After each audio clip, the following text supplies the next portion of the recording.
Hey everyone, well, we are back with our rubrics. Today's rubric we decided to call a play of the day. Well, to be honest, I didn't expect this game to finish so much, and I'm talking about the game of Aronian versus Caruana, because the position I'll be talking about today is from their game, and I was hoping that this game would be still going. Okay, but nevertheless, quite an instructive and quite typical breakthrough for Benoni, and let's try to analyze it a bit on a board. So, yeah, here we have the position, and last black's move being knight f6 to d7. Black seemingly fights against e5 break. So now e5 break is connected with the pawn sacrifice, and nevertheless Levon Aronian played e4, e5. And well, while obviously these grandmasters, they calculate a lot of forced lines, but for our less experienced viewers, I can explain it like this. Why e5 and f5, what was played in the game, why does it work? Because at the present position, black's bishop on g7 works just fine, and grandmasters were analyzing some lines where this bishop stepped to d4. Rook on e8 is quite useful on a semi-open file. And then what happens in just two moves? e5, d takes e5, and f5.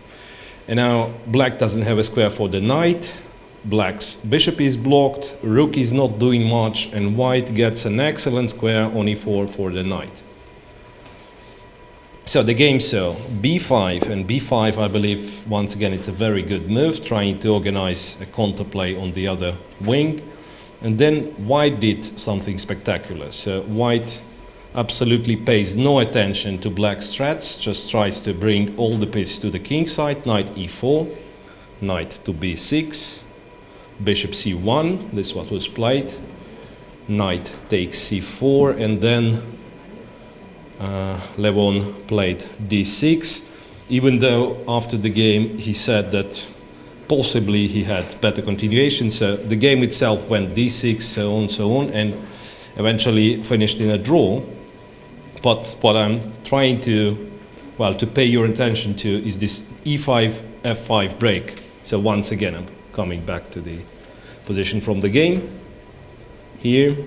Yeah, one little thing to be noted. If you start with f5, which you might think, why to give the pawn, I'll start with f5, but then you leave e5 square for black pieces, and you don't get the square on e4 for your knight, so black can continue something like bishop d4, followed by knight e5.